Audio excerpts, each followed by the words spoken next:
Hello, everybody. Welcome to a special episode from the FTP Collective. We're here to announce the launch of a new film club, or film screenings, of films about the Lebanon Wars, most commonly known as the Lebanese Civil War. Basically, this month marks the 50-year anniversary since the start of the war. We have already done an episode of the FTP podcast, that is, Elia and I, about the war and about the as it relates to the present moment. But we thought we wanted to do something a bit more. And so we decided to put together a series of film screenings around key seminal films by Lebanese directors about the Lebanon Wars, starting from the late 60s up until the sort of present moment with a film that's a retrospective about the war. Basically, hello. I'm Ayman. I'm not only a host of some of these podcasts, but I'm also a filmmaker. So I curated a list of these films, and I think it's going to be great. And I think it's going to be a really helpful way for people to engage and understand these histories in a way that's, surrounded by a kind of community. We've done this before with Palestinian films. For a few months last year, I hosted a series of film screenings for several months on Palestinian films by Palestinian directors. And following those screenings, we also had discussions. And those discussions ended up being incredibly fruitful and nourishing and just such a powerful way of engaging with these struggles and these histories and the like. So in today's episode, we're going to talk a little bit about the future screenings, these 5 that we have planned. We'll talk about each individual film and sort of share with you what you can get from watching them and the like. And before we get a bit more into it, just a note. If you want to join these screenings, which we would be happy to have all of you there, you can do so in 2 ways. You can become a member of our Patreon, or rather, if you're already a member of the Patreon, you have instant access. There's a post of it on the Patreon. But if you're not a member and you don't want to become a monthly member, you can purchase the invitation link with a one-time purchase. And so you get access to all 5 screenings and the discussions, and you can join, and yeah. So let's get into it. Yeah, Leo, tell us your thoughts a little bit about these screenings. Well, a couple of things. One, I missed the Palestine ones for family reasons, and I had heard lots of good things about it, so I felt jealous, and I really wanted to be there. And my PhD, as I've mentioned too many times, was on cinema, Lebanese cinema specifically. So some of these films, and especially the last one that we'll talk about here, I've explored in depth. And the doctorate being a mostly solitary experience, meaning that I didn't actually talk about them too much. So this would definitely be a nice opportunity to do so. And from what you've described, the Palestine one was also a pretty nice way for people to get to know one another, like Patreon supporters and us and whatnot, and became very informal space. Hoping the same would happen this time around. And of course, I'm gonna join either all of them, at the very least, most of them. No, yeah, reflecting on those screenings, it was really great because basically just to I realized that when I say online film screenings, people don't actually understand what I mean, but we basically just all get onto a Zoom call. I give a kind of introduction to the film we're about to watch, and then most of these films are on YouTube. We've uploaded them onto our playlist on our YouTube channel, so it's available. Everyone opens it up on their own browser.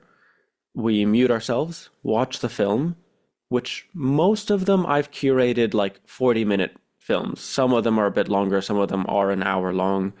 But basically, we watch the film kind of separately. We use the chat if we want to ask questions or give some immediate reflections. Then the film's done. We unmute ourselves, we put our cameras on, non-obligatory obviously, and then we just talk. We share our reflections. We ask questions about certain things that maybe wasn't as clear, and we just kind of sometimes sit with it. Some films are a bit, emotional, but in this case, it's also just a case of a lot of history. But again, the films that I've picked, it's not just, in 1975, the Lebanese army seized what it's some of them, most of them are Lebanese films, and so it's like intimate as well as informative. So yeah, I'm really excited for this one, and I hope it will be as fruitful as those first ones. Yeah, I'm sure it will. Now let's go through the films that we're actually going to explore. Okay. So basically, I've curated a list of 5 films, and I've picked these films individually for different reasons. But the way that I've selected these 5 is kind of chronologically. Like, even though they're produced in very different times, what I've done is I've picked the first film to be about essentially the lead up to the war, that focuses on class struggles, that focuses on the labor movement in Lebanon. And then each film thereafter kind of focuses on a specific period or theme. And the final one being, as I said at the beginning, a kind of retrospective. So the very first film, which we'll screen this Sunday on April 20, is called A Feeling Greater Than Love. It was made in 2017. I saw it in Beirut. And it basically covers the very neglected history of the labor movements in Lebanon leading up to that 1975 moment. We mentioned this in our episode on Lebanon that, and we don't know who to attribute this quote to, but there is this quote that's kind of in the air that if there was not a civil war in Lebanon, there would have been a revolution. And I think this documentary does a pretty good job of illuminating that history through people who participated in those labor strikes, in those protests, and kind of, yeah, uncovers this history that even for us Lebanese is very, very, very obfuscated and ignored because obviously the war, and then so much happened in the war, and who wants to talk about history in that way? And so, A Feeling Greater Than Love, I think it's also a beautiful title that sort of describes that revolutionary feeling that I've definitely heard someone, I think like Lina Munzer, my It favorite was Lina writer. Monzer, and she mentioned it on the Far East Times actually. What? That sentence, that quote. Oh, she titled it. No, no, she referenced that film we were talking about the October 2019 uprising Ah, revolution at the time, and she said that like it makes me think of that film because that sentiment is that's how she said it, like mm. what I experienced in 2019. Because I remember she wrote an article, an essay that I think she titled A Feeling Greater Than Love, because it is that feeling of being, So, yeah, that's the first film. The second film is going to be screened April 27, a week after. Oh, I should have mentioned this at the beginning. It's happening every Sunday. Um, is the third part of a 15-part documentary on the Lebanese Civil War by Al-Jazeera that came out in 2001. My first experience doing film screenings online was actually with this documentary, and it was phenomenal. That's true. You actually did this before even the Palestine one. Yeah, yeah, yeah. I did this like Yeah. 3 years ago, Hmm. and it was fantastic. And the discussions that came from it were so cool. But this is the best documentary as far as I've found, the most thorough and detailed of any documentary of the Civil War. And I mean, the wars, because it's not actually called the Lebanese Civil War, it's called Lebanon's Wars, in Arabic. I've picked this episode, part 3, because it is the one that covers the 1975 moment, right? So the first film is the lead up, and this is very much so. And it's incredible. It's incredible. The amount of interviews, of narratives. They have Fawaz Trabulsi, the Lebanese Marxist historian, that has like a lot of space. But as with the rest of the documentary series, like they would talk about this person, there was an assassination attempt on his life. Then we cut to the interview of with that person, you know? Or for instance, we talked a lot about because the 1975 moment, why we mark April 13, that is the moment of the bus massacre that essentially was the trigger for the war. They talk about that in this episode, and then they show an interview with the bus driver, who I've used as the cover photo for this. Which again, for me as a Lebanese, I was just like, oh my God. Like I didn't know he survived, but also it places this kind of like historical. a thing that happened way back when, and then it's just like, oh, that's the guy. You know what I mean? He's still Yeah, because alive. we usually have like the photo of the destroyed bus, and then it's represented in, illustrations or whatever, and it can be very depersonalized in that Mm. sense. And so this is the fucking guy. And it's Al Jazeera, so they have so much stock footage. They have a footage of him in the hospital after surviving the thing, and then like this footage of this interview like 10 years on, you know what I mean?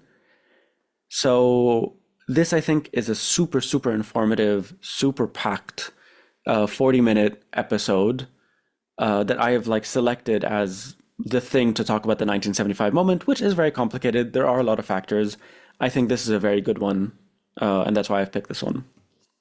Yeah, and the overall idea is that we picked a film that can be like reasonably representative of some of a period at the very least that we will explore more in depth in the after the screening itself. So this would be like the 2 year war, let's say the first couple of years of the Civil War slash the Lebanon Wars, and the third one being Beirut, My City, which is in 1983. Yeah, jumping ahead of me a bit, but Yeah. that's fine. But yeah, as we talked about in the episode, if those for those that haven't listened, that the beginning of the war, the first phase is described as the 2 year war because it's like 1975 to about 1977. But possibly the most like well-known period of the war, which is very different, is the period of the 80s. Very messy. It ceases to be political in the sense of like there's not like a political agenda. I mean, there are, but it's just like, you know, gangs, groups. It's no longer about ideology or about any programs. It's just about controlling certain parts of the city, of the country. And so Beirut gets divided into East and West. And I picked a film which is a phenomenal, seminal, like to me, piece of cinema, you know what I mean? Beirut, My City by the Lebanese director Jocelyne Saab. And it's filmed during the 1982 siege of Beirut. She is there. She is from West Beirut. She's filming this. And then she goes and leaves to France and then edits it and puts it together to kind of get the message out about what the Israelis are doing to Beirut, but also about what Beirut is like psychically, spiritually as a community. It's so messy, it's chaotic, but then there's a sort of morbid beauty that forms in it. And so Beirut, My City is a kind of sentimental meditations of someone's attachment to their home, their city, in amidst like this prolonged war and siege and occupation. And there's so many little bits in this film that are just so powerful, which is why I wanted to pick it. I could have picked another film, which I do think actually kind of represents the 80s a bit more viscerally, the 80s period of the war in Lebanon, which is West Beirut by the Lebanese filmmaker Ziad Douairi. I like the film. I honestly find it very painful to watch. There's something that's like it's just hard, you know. The mother character reminds me too much of my mother, and there is something very visceral about it. We have it on our YouTube page, on our YouTube playlist, which I'll also link in the show notes. If anyone wants to actually watch it, it's an hour and a half, but it's like it's a fiction film that's like really gut wrenching. Mhm. Anyway, so that's why I picked Beirut, My City. And it's by Jocelyne Saab, who's one of the most celebrated filmmakers in of history, and certainly like Lebanese cinema has a pretty large percentage of women filmmakers. It's actually one of the industries that stands out for that.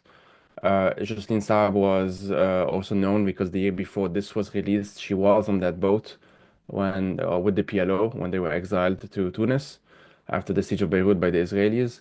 So she's been around, and she is someone who even already by then, I mean, was a pretty experienced journalist and filmmaker. So like the documentary says a lot, even just by showing us, because like she had this talent, not just in this one, but in other stuff that she did, and knowing who to pick, and the people that she picks tend to even if they were not as explicit, like they said, this is my story, through just their story, you would know that this is about something much bigger than this individual that she's interviewing. Hello, it's also not just a talent. Like she was really respected at the time by other like leftists, right? Because she was selected. She was the only journalist that was allowed on the boat that of the PLO, and she was the only journalist allowed to interview Yasser Arafat. And I think that comes in the same period of her filming this film, because there's one footage in this film of again, so just very briefly, we talked about this in the episode. When the Israelis invade in 1982, they managed to essentially expel the PLO from Beirut. And in this film, you have the footage of the Palestinian fighters, like in buses, driving out of the city, surrounded by hundreds, by thousands of well-wishers, of people crying and mourning and celebrating the Fadayin, of being like, we still love, I mean, it's a beautiful footage, but it's so illuminating of that history and like, and yeah, she was there. So like, this is a very important like contemporary film. It comes with her politics. It comes with her expertise as a filmmaker. Also, a lot of the narration is by Etel Adnan, who's also a very well-respected Lebanese artist who passed away only a few years ago. Yeah, a queer artist who did a lot of like path-breaking things. We should do something on Nutella at one point. At some point, yeah. Yeah. So the next film, because basically there is a major aspect of the Lebanese wars that's often neglected when we talk about the Lebanese civil war, which is the Israeli occupation of the south of Lebanon, right? Which continued until 2000. And so I picked a seminal film as well. To me, this is one of my favorite films, again, period, called Soha Surviving Hell, which came out in 2001. And it follows Sohab Shara, a Lebanese resistance activist who attempted to assassinate the head of the South Lebanon Army, which was a collaborationist army with the Israelis. She spent 10 years in solitary confinement in a notorious prison in the south of Lebanon. And this film, like, not just goes through her story, but it has this thing where she goes back to the prison.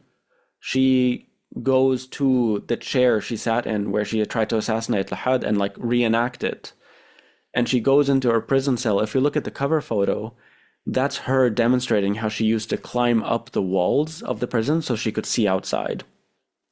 But it's also a film that really, it's filmed and released after the liberation of the South. And so that's why she could go back to these prisons. But also, it is in this film that we have this unbelievably powerful footage of people storming the Khiyam prison, which was this notorious prison complex managed by the Israelis and by their collaborators in the South. They left overnight. And so people, when they knew that the Israelis and their collaborators had left, they ran, they drove to the prison. And the prisoners were still inside their cells. They didn't let them out. And so just ordinary people were just breaking down the fucking prison doors. And that's in this documentary. But it's also a lot more. It shows other activists, other revolutionaries, other resistance fighters. And yeah, but like through Soha's eyes. And it's just a fantastic, unbelievably powerful film. And so I picked that film to cover essentially the Israeli occupation and the liberation of the South, which to me marks a closer end, of yeah. Yeah, we did get more into this in the episode, and like when does the war, the question of like when do the wars actually end? And one a date would be, of course, 2000, the year of the liberation of South Lebanon. This documentary, as you said, is just a year after that. It's also already a bit of a historical artifact because the prison would later be bombed again by the Israelis in the 2006 war, ostensibly to destroy remaining evidence and stuff like that, or just because they can. And it is a powerful documentary. Her story was partially fictionalized in the movie Incendie, for those who know that film by Denis Villeneuve.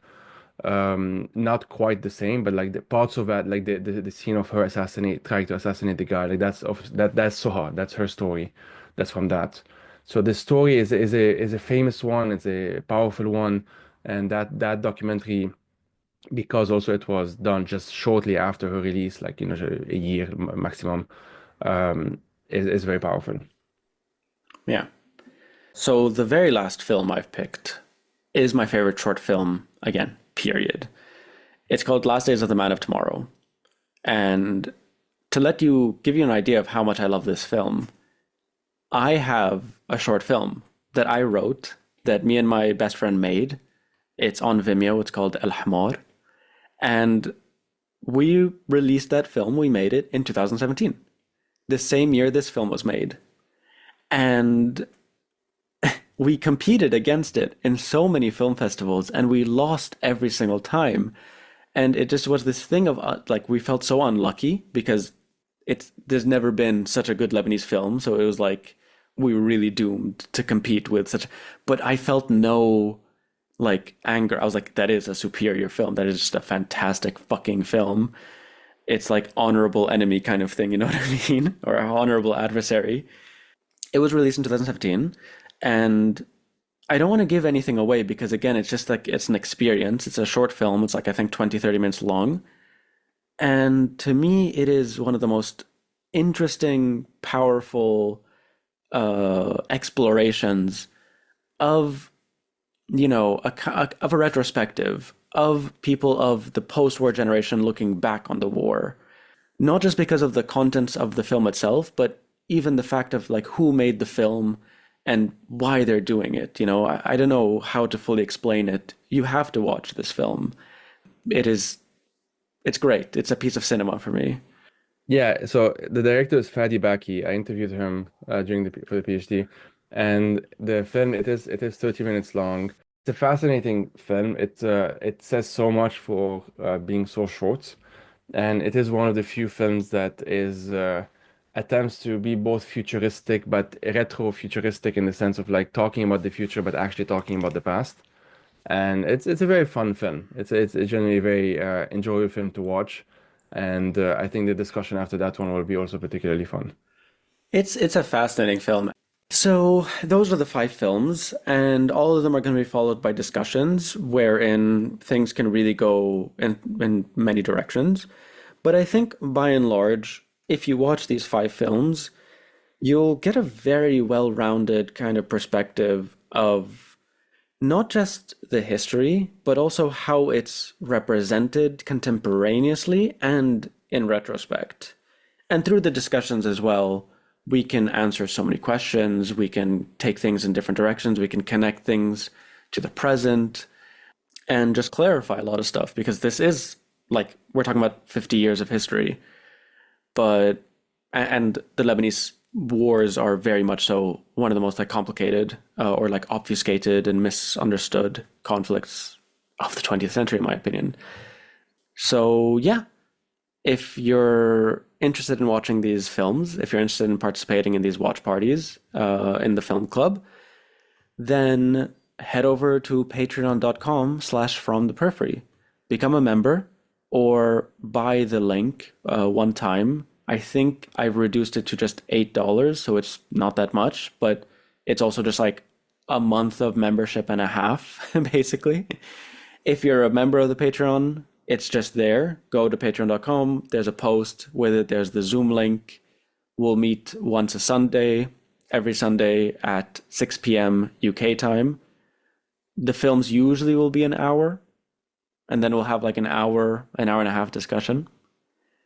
And we would love to have you. So if you want to learn more about the Lebanon Wars, if you want to watch films on that by Lebanese filmmakers, or if you just want to watch Lebanese cinema and like understand and like get to know whatever, all are welcome. And I will be there, Elia will be there, Mhm. and it'll be a good time. So Yeah, I hope to see you all yeah, there. looking forward. Looking forward. So yeah, that's the end of this very brief episode. I hope you enjoyed it, and I hope to see you in the watch parties.